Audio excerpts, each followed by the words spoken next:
Saudi Arabia offers its price to normalize relations with Israel. फलस्तीन आज फिर लहू लहू है और वक्त मुंतज़िर है कि फिर कोई सलाहुद्दीन अयूबी उठे और फलस्तीनियों को इसराइल के जुल्म से, सितम से निजात दिलाए। कि हमारे हमसाया कंट्री इंडिया जो उनके ताल्लुकात सऊदी अरेबिया और मिडिल ईस्ट के साथ हैं, हमारे तो वैसे भी नहीं रह गए। क्योंकि इस साल जो आप $20 बिलियन वापस करेंगे वो आप कहाँ से वापस करेंगे?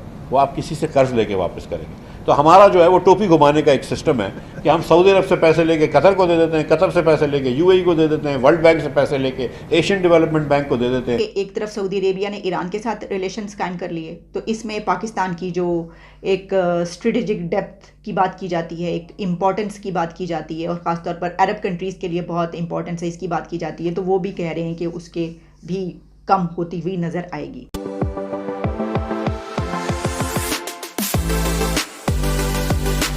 नमस्कार दोस्तों, जय हिंद। दोस्तों, कल एक खबर निकल कर आया था कि सऊदी अरबिया ईरान के साथ अपने खराब रिलेशन को सही करने पर बातचीत कर रहा है, जिससे पाकिस्तान के मीडिया में इसका सेलिब्रेशन मनाया जा रहा था। लेकिन इसका सेलिब्रेशन ज्यादा दिन नहीं टिका। आज खबर निकल कर आया है कि सऊदी अरबिया ने इजराइल के साथ सामान्य रिश्ते की बहाली को लेकर हामी भर दी है। संयुक्त राष्ट्र में सऊदी अरबिया के अस्थायी प्रतिनिधित्व अब्दुल्ला अल मुलम्मी ने कहा है कि रियाद और इजराइल के साथ रिश्ते बहाल करने के लिए तैयार है। उन्होंने दावा किया है कि अगर इजराइल 2002 की तरह शांति योजना को लागू करता है तो सिर्फ सऊदी अरब ही नहीं बल्कि ओआईसी के सभी 57 देश उसका साथ देंगे। दोस्तों, इससे पाकिस्तान को बहुत बड़ा मिर्ची लगा है, क्योंकि ओआईसी के ग्रुप में खाड़ी देशों के अलावा पाकिस्तान भी शामिल है। पाकिस्तान ने इस्लाम के नाम पर आज तक जो इजराइल को मान्यता नहीं दिया है, दोनों देशों के बीच राजनीतिक संबंध न होने से कोई भी इजराइल नागरिक ना तो पाकिस्तान जा सकता है और ना ही पाकिस्तानी इजराइल। लेकिन अभी यह साफ नहीं है कि क्या सऊदी के इजराइल के साथ रिश्ते बहाल करने पर पाकिस्तान भी उसी राह पर चलेगा या फिर वह तब भी अपनी पुरानी दुश्मनी को कायम रखेगा। दोस्तों, अगर पाकिस्तान पुरानी दुश्मनी को कायम रखता है तो वह मुस्लिम देशों से अलग थलग हो जाएगा। सऊदी अरब के इजराइल को मान्यता देने के बाद पाकिस्तान पर दबाव बढ़ जाएगा। तुर्की पहले ही इजराइल के साथ नजदीकी रिश्ता बनाए हुए हैं। पाकिस्तान की अर्थव्यवस्था पहले से ही बुरी हालात में है। इमरान खान पैसों के लिए यूएई सऊदी अरबिया पर ही निर्भर है। ऐसे में अगर इन दोनों देशों में से एक भी इजराइल के साथ संबंधों को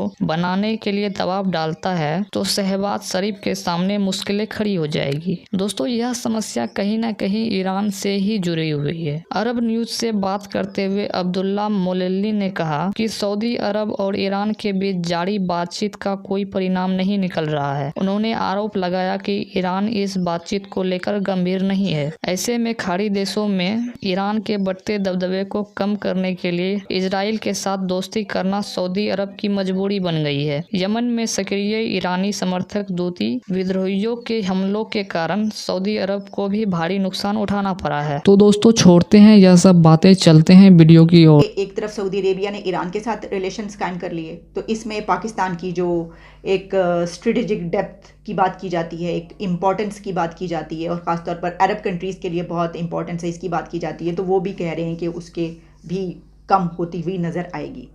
अच्छा, ये तो हम देखेंगे, लेकिन देखिए, एक तो ये भी बात है ना कि पाकिस्तान के बारे में भी एक अरसे से कहा जा रहा है कि पाकिस्तान को भी ये कहा गया है कि वो इजराइल के साथ रिलेशन कायम करें। यहाँ पर क्या होता है? अच्छा, अब मैंने तकरीबन, मेरा ख्याल है कि हमें 6 महीने साल से ज़्यादा हो गया है कि मैं अपने प्रोग्राम्स में ये कहती हुई नज़र आ रही हूँ कि इस साल के एंड में, मैंने कहा था कि 2023 के एंड में सऊदी अरेबिया इजराइल को तस्लीम कर लेगा। तो क्या पाकिस्तान इसके बारे में कुछ सोच रहा है? इसकी वजह क्या है? इसकी वजह यह है कि पाकिस्तान का किबला काबा हमेशा से सऊदी अरेबिया है, तो हम तो सऊदी अरेबिया की तरफ चलते हैं क्योंकि किबला काबा वहाँ पर है, हम उसको देखते हैं। लेकिन अब सऊदी अरेबिया जो काम कर रहा है, क्या वो काम हम करने के लिए तैयार हैं? क्या हमने अपने आप को आगे ले जाने के लिए उस तरह की कोई माइंडसेट चेंज करने की कोशिशें की हैं? क्योंकि यहाँ पर तो आप जैसे ही इजराइल का नाम लेंगे तो वो यहूद नसारा का जो है वो नाम आ जाएगा। यहाँ पे तो वट्टे पड़ेंगे और क्या क्या कुछ होगा। मेरा ख्याल है शायद पैलेस्टीन में कम तरीके चले जितनी तरीके मौलवियों ने यहाँ पर चला देनी है। वो तो नाम लेते ही आपको पता है क्या क्या। तो इसके लिए क्या कोई वर्क किया गया है या पाकिस्तान ने ये सोच लिया है कि पाकिस्तान कभी भी इजराइल के साथ कोई रिलेशंस कायम नहीं करेगा। फिर कोई सलाहुद्दीन अयूबी उठे और फलस्तीनियों को इसराइल के जुल्म से, सितम से निजात दिलाए, किबला अव्वल की सरजमीन पर आज़ादी का परचम लहराए। तारीख की किताबों में अगर आप पढ़ें तो लिखा हुआ है कि सलाहुद्दीन अयूबी अभी कम उम्र ही थे कि सलीबी फ़ौजों के जुल्म सितम के खिलाफ उनका दिल जलता था, जो मुसलमानों का मालो असबाब भी लूट लेते थे और मुसलमान औरतों को भी पकड़कर साथ ले जाते थे।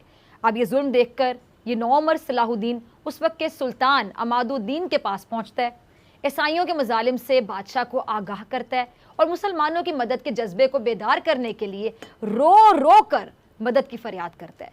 अमादुद्दीन जंगी हालात जानकर अपनी फौज को जमा करके जहाद पर उभारता है और ऐलान करता है कि कल सुबह मेरी तलवार जुल्म के सताए जो फलस्तीनी शहर के किले पर लहराएगी और तुम में से कौन मेरा साथ देगा। वो पूछता है। अब ये ऐलान सुनकर तमाम फौजी हैरान रह जाते हैं कि जिस शहर का कहा जा रहा है वो यहाँ से बहुत दूर है, रातों रात वहाँ कैसे पहुँचा जा सकता है। अब ये बात हो रही थी कि एक नौमर लड़के की आवाज़ गूंजती है कि हम बादशाह का साथ देंगे। अच्छा, वो आवाज़ सुनकर लोग क्या करते हैं, मजाक उड़ाने लगते हैं और कहते हैं कि बेटा जाओ खेलो कूदो, ये तुम्हारी खेलने कूदने की उम्र है, ये जंग है, बच्चों का खेल नहीं है। अब सुल्तान ने ये फिक्रे सुने तो गुस्से से चेहरा सुर्ख हो गया। सुल्तान बोला, ये बच्चा सच कहता है, इसकी सूरत बताती है कि कल मेरा साथ देगा और यही वो बच्चा है जो मेरे पास फरियाद लेकर आया। उसने रो रो कर फरियाद की और इसका नाम है सलाहुद्दीन। ये सुनकर लोग जो हैं वो जंग के लिए तैयार हो जाते हैं और अगले दिन दोपहर तक उस बैतुल मक़दिस के शहर में पहुंचकर हमला कर दिया जाता है। अच्छा, बहुत ज़ोरों की जंग होती है। ईसाई सिपा सलार भी बड़ी शान और शौकत के साथ मुकाबले के निकलता है।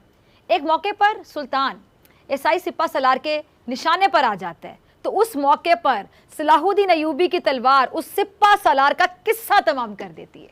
ईसाई सिपा सलार के मौत के घाट उतरते ही ईसाई फौज भाग खड़ी होती है और शहर पर मुसलमानों का कब्जा हो जाता है। पाकिस्तान में एक भी इंस्टीट्यूशन बताएं जो इंडियन इंस्टीट्यूट ऑफ टेक्नोलॉजी की टक्कर का हो, एक भी।